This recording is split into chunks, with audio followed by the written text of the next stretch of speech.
Big fan. Rob, man, let's What's get up, into bro? it, bro. We already got to do it, dog. Like, okay, so let me tell you my experience with this Dolphins game. It was one of the weirdest games I can remember. And those games that always end like that are always weird, where your team is in complete dominance, and then out of nowhere you guys lose, right? Like I've been on the end of that as a Cowboys fan several times. You've been on the end of that. This is nothing new.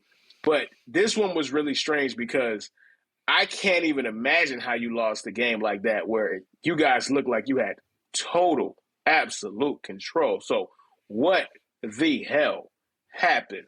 Let's get into it, man. Miami Dolphins lose to the Arizona Cardinals 28-27. Rod, talk to me, man. Take me through this, bro. Man, Herbie. Well, let me just say it like this, right? First and foremost, right away, the first drive when you see Tua driving downfield, you were like, "Oh yeah, this is what we could look like. We could actually look like a competent NFL offense." Herbie, color me this, Herbie. The Dolphins averaged the Dolphins average this season is 11 and a half points per game. We were actually able to have 13 points at the half. So it was a beautiful thing. It's and to your point, Herbie, it really was a strange kind of a game, right? Because the Dolphins, for the most part, especially in the first half and much of the third quarter, were in control. But you see, Herbie, the thing about football and why football is such an incredible sport is because football oftentimes, yeah, there's 60 minutes in a game, but oftentimes, Herbie, there are just a few, one or two or three key plays that swing momentum one way or the other, or that just completely flip the script for a team, like turnovers. And Herbie, the Dolphins, while they had their mistakes and while we were doing pretty well for most of the afternoon, my boy, once that safety happened, man, I felt it, Herbie. I think every Dolphin fan who was watching that game, whether they were at the stadium, whether they were on their couch, watching on their phone at work, whatever the case may be, when that safety happened where Tua got hit with an illegal batted ball, which is just like, nigga, it's already a safety. Like, what the fuck y'all even calling it for? But whatever. That's neither here nor there. Um, I could just feel it then, Herbie. Even when we scored to go up 27-18, it just felt dirty. It just felt eerie. You know what I'm saying? And the thing about the Dolphins, Herbie, and I'm just looking big picture here, right? Because I know we're talking about the game. And for all intents and purposes, it was an entertaining game. I mean, it killed me. My heart killed me to watch the defense, who I have, Herbie, this whole season, I've been behind the defense's back. Like, the defense has been the one maybe bright spot outside of maybe Devon Achane this season. And for whatever reason, Herbie, and listen, I know for those listening, especially for those who are in tune with the team, we were without Zach Sealer, who got hurt in practice. We were without Javon Holland, Cater Kohu. We were without a lot of guys that we rely on. No Jalen Phillips. So listen, we're down. But damn, Herbie, if there is any team that I have ever watched that is allergic to complimentary football, it's the Dolphins, Herbie. I've never seen a team where the defense could look top five one week and the offense is trash, and then the next week the offense could look top five and then the defense forgets how to fucking play. Like I was thinking to myself, like, the running game looked the way it was supposed to, right? Like, the Dolphins had to rely on the running game without Tua. That translated into this game. The defense, and I know the injuries probably play a part, but damn, Herbie, uh, especially in the fourth quarter. Come on, bro. We can't have Marvin Harrison Jr. looking like his daddy, bro. Like, you know what I mean? Like, it's just the Dolphins just know how to disappoint week after week. And here's the thing, Herbie. Here's the thing about this game that hurts the most, at least for me. It's the fact that, when we go to Buffalo next week, Herbie, you know what's going to happen. They're going to grab us Listen, by the back of the neck, bend us over, and they're going to give it to us porn star style, bro. You know it. listen. That was the part that really bothered me. It pissed me off because I got a couple stocks right now. You feel me? I got my biggest hater, Trevor Lawrence stock. I got my Marvin Harrison Jr. is slightly overrated stock, and you would have never guessed that stock is pummeling after that game, bro. Like, my mind was blown when he caught that touchdown in the back of the end zone. I'm like, Ain't no way he called that a number 5. Number 5 ain't giving that up. They did a replay. Instantaneously, he beat number 5 off the line. I said, oh, my God. Oh, my goodness. Oh, my God. It's going to be one of them days. So, yeah, it was – I'm watching the game. I'm following the game. Okay, put it like this. Not everything is negative. And let me just get my light fixed real quick. Not everything is negative, right? Like you said, and we already resigned to the fact that this season might have been done anyway, right? Like you guys being 2-5 in a division where Buffalo looks like they're going to pretty much run away with the division, and it is too competitive for you to even think about a wild card spot at this point, right? So you're more than likely not going to make the playoffs. It sucks, but it's a reality, and it's a realization that you guys just have to accept, right? This is a season where you lost your quarterback for multiple games, and if anything, this game showed you that the value in having Tua Tagovailoa, right? Yes. Is he perfect? No. Does he have certain limitations? Absolutely. But is he an absolute upgrade over every single person you have in that room? That quarterback room, that quarterback sector, hell fucking yes. Now, the question I have to ask you, Rod, and this is a very important question to ask because this is about building, this is about team building, and this is about organizational structure. Is it that Tua, it's his talent that is allowing this team to look like utter shit when he's not there? Or is it that the system is so tailor-made to him that it's only going to work with him? What do you think is what do you think is more on that pendulum, sir? If you would say. I don't want to like give you a cop-out answer, but if I'm being honest with you, Herbie, I think it's a combination of both, and I will explain to you why. It's a combination of both because one, obviously, the system really focuses on, or how should I put it? The way that the system is in Miami, especially with the skill position players that we have, is really tailored to the speed, and what you really need for the offense that we run is a guy who can anticipate throws. Herbie, listen, Tua will never be considered the best runner, the best quarterback. He won't even be considered the most accurate quarterback. But Herbie, if I were to put my chips on the table to bet about a skill that Tua might have better than anybody, you could make the case, and there's film to prove it. You can make the argument he's the best anticipation thrower in football.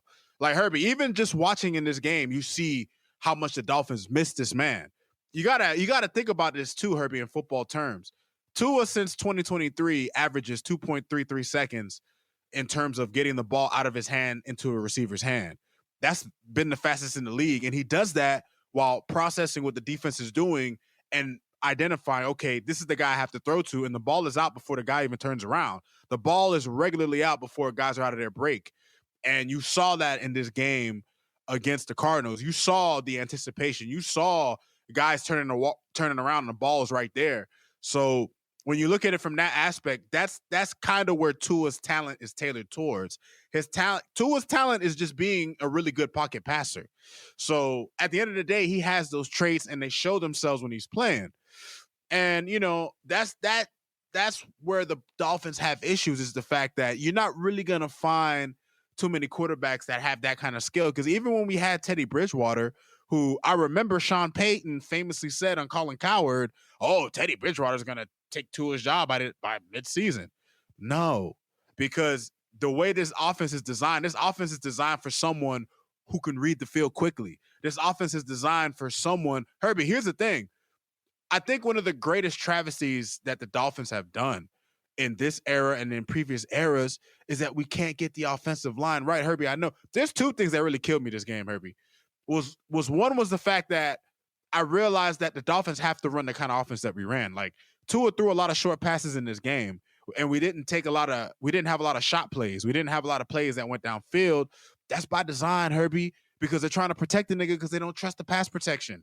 And then on top of that, Herbie, these niggas have training camp. These niggas have years of playing football. Why the fuck can't they handle snaps? Like, why is snapping the ball still an issue?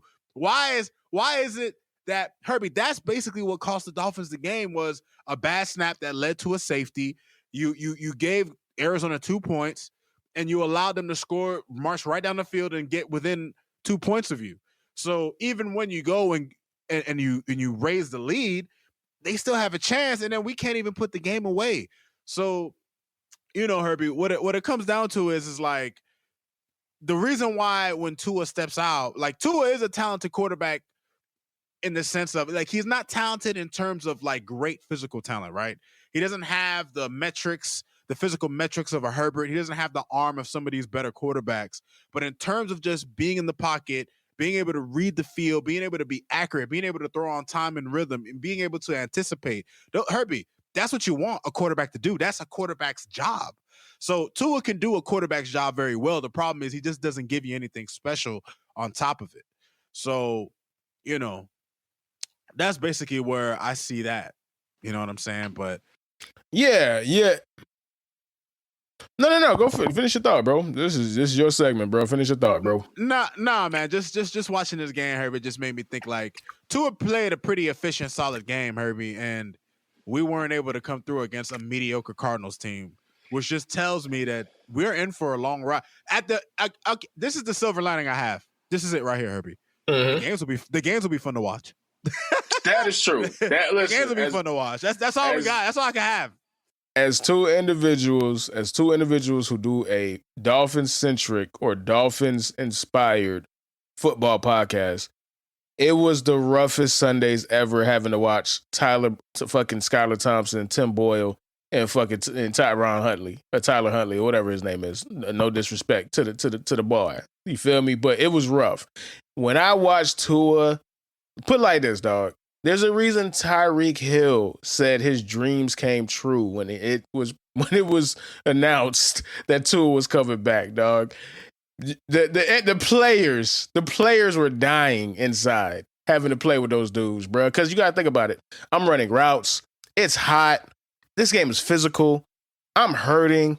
I had to take an ice bath, all to get a pass from Tim fucking Boyle.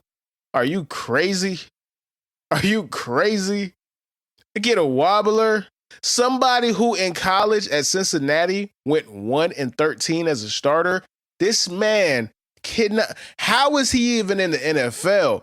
That man got naked pictures of Stephen Ross. That man got naked pictures of Chris Greer. He got naked pictures of Roger Goodell. We're talking about somebody who has one win in his college career as a starter, and he made the league. And what he displayed last week was football malpractice. I always bring this point up because it's a point that I think is lost. This is a real game with real people that have real feelings and real emotions. They know what is back there. They know what they have to deal with. You go to the stadium knowing you got an L just because you go against these dudes in practice. You know you losing. So that juice, that energy, that pizzazz that the Dolphins had, it was the most or the closest I felt to how you guys looked last year. And that at the very least, I can look forward to having to do what is essentially our job now, which is to watch with a critical eye the Miami Dolphins. I am not a Miami Dolphins fan, but for the sake of the podcast, I watch you guys every fucking Sunday. I watch damn near every snap. And man, it was a rough 5 weeks. Thank the fucking Lord he's back. Thank the Lord. Hey, but you know what? You know what's so messed up, Herbie? And this is the thing I got to point out. The Dolphins didn't have to put Tua on injured reserve. Like, that was straight PR shit. Like, they didn't want to get reamed by the media and the NFL, so they sacrificed this season just so they wouldn't get their ass fucked in the media, Herbie. That's basically what happened. Because he didn't have, like, Tua was probably good after a couple of weeks. Now, obviously, with his history, you want to play it safe. I'm not actually really giving them shit for that. But it's just when you look back, it's like, damn, did he really need to get put on injured reserve, though? Like, I don't know. Maybe. Well, that's another question that we're going to have. So shout out to the boy Tony P. watching in. You feel me? Strong supporter. Tony, Always show what love, up, man. boy? And like he said, a completely different team when Tua is on the field. Absolutely. Now, we have to get to that point in the conversation. Should he be on the field? From our perspective, we know what he feels. We know what he said it. I'll die to play this game, essentially, and I'm paraphrasing. You know what he's going to do. He could get 10 concussions. He's going to try to come back 10 times. But you as a fan, seeing him on the field, I don't want it to get to the point where people are letting their selfish biases or biases get in the way of what they should or should not feel. Me, I said what I said, which is, that's a grown man. I ain't got no comment on it, bruh. That's his decision. You said in previous episodes, you don't think he should play. How do you feel now? Is that consistent, or did you come around? Or I'm not going to say come around, but how do you feel now? Well, I will say, Herbie, my stance on him, after watching him scramble his brains again, Herbie, I'm going to stand on him not playing. Am I happy he's back? Fuck yeah. I'm not going to sit here and lie. You know what I mean? Like, I'm happy to see him back. He's playing the game he loves. I would never begrudge him for doing it. If anything, I just want him to retire because I'm just thinking, listen, I have no stake in this man's life, but I'm just thinking for the future. When he gets a little older, I just feel like this shit's going to come back to haunt him. But listen, if you want to sacrifice yourself for these Dolphins, go ahead, Tua. I ain't going to stop you. I'd rather watch you than Tyler Huntley or Skylar Thompson, bro. You know what I'm saying? Like Herbie, man, that shit was pain. It was pain, Herbie. It was awful watching those guys sling that rock, man. It was rough. It was really rough, man. So the homie Tony says he's about to make his nightmare come true if he keeps going on the field. So that is I don't disagree, right there, man. I don't disagree. So do you have a post of the fandom, right? And we're going to get it. We're going to see more and more posts, but I'm a pseudo fan. I would say just a pseudo fan, an outside fan, but you are a diehard fan. We have our friend Tony, who's a diehard fan, and you guys are in lock. But I seen some of the posts after the game. The fandom is all over the goddamn place when it comes to the question I just asked, which is, should he be playing? You know, and I'm not going to say the fandom is split. It's not split down the middle. It's split in pieces, bro. Like, it's like somebody shattered. Yeah, it is shattered. There is opinion all over the goddamn spectrum when it comes to that question. It is very sensitive. And the reason why it's such a sensitive and touchy subject is because we all seen it. We seen it twice. We seen it twice on Thursday Night Football, on when everybody's watching him and the Dolphins. And it's like, you never want it to happen at all. But if it's going to happen, definitely not when everybody is watching. So right. I can't divorce myself from the multiple times I've seen him do the Spencer reaction. But at the same time, I can't tell a man not to do what he loves, bruh. True that. What comes with it, the long-term health, the complications, whatever. Hey, bruh. Hey, that's on you, bro. That's on you. That's on you. And all I can do at this point is support him. And all I can do is give a deep exhale so I never have to see Tim Boyle again, bro. Oh, thank God. Thank fucking God. All right. So let's look ahead. You got Bills next week. You guys are 2-5. I think they're 5-2 or 6-2. They dominated. Yeah, they dominated the Seahawks today. They look like that Amari Cooper trade, and he didn't even have that. He didn't really have a dominant game, but just him being on the field kind of just really improved the offense. So how do you feel about that matchup going forward next week, and then that matchup for the potential rest of the year, Rob? I mean, Herbie, like I was saying before, man, when we go to Buffalo next week, I am fully expecting Buffalo to grab the Dolphins by the back of the neck, pin the motherfuckers down, and give it to them, dog. Bang Bros style, nigga. Like, the way Buffalo has looked this season, like the Dolphins and the Bills have been on two totally different trajectories, dog. The Bills saw that they were fucking up and they improved themselves. The Dolphins were in a position of where we were without our general, without the leader of the team, and now that he's back, we're in desperation mode, Herbie. And here's the problem, man. That's why you got to take care of the games that you need to take care of when they happen. This is why the Dolphins, Herbie, as an organization, a lot of fans are calling for somebody to get fired. A lot of fans want to see some kind of change in the front office, in the coaching staff, and I don't blame them because at the end of the day, they should have planned for this, Herbie. And you made an excellent point a few podcasts ago about the Dolphins being too in tune with Tua's feelings, but there's also the aspect of there probably aren't too many backups that could really run this offense anyway. Like, if a guy like Teddy Bridgewater, who was successful in multiple places, even as a backup, had trouble running this shit, I mean, you probably need someone who's a little better than your average backup to run this shit. But when you know that your quarterback is injury prone, Herbie, that's the risk you're supposed to take. So the Dolphins have put the organization, they put themselves in this situation, paying a guy who had an injury prone history, and you didn't prepare in the event that he got hurt, and now our season is in jeopardy, Herbie. Now our season, well, I say the season is in jeopardy. I personally think this season is a wash. The only possible silver lining you might have is that the AFC there's so much parity in the AFC, there's so much mediocrity in the AFC that outside of like the top 3-4 teams, the wild card race is a little muddled. There could be some 9-8 teams and maybe even an 8-9 team that could sneak in, Herbie. But I mean, the Dolphins, Herbie, after we play Buffalo next week, we will likely match our loss total from last year. We went 11-6 last year. We're already at 2-5. So if we're just gonna be realistic, things don't look bright for us, man. Things look bleak. And yes, Tua returning is good, but we have lost other guys. The defense has gotten weaker. I don't know, Herbie. This shit. The only thing I can say is that at least the football won't be terrible. But in terms of having hope, in terms of having hope, in terms of believing what we could do, I won't listen. I love the Dolphins, but I won't lie to my people, to my fellow Fins fans who want to believe there is no hope, dog.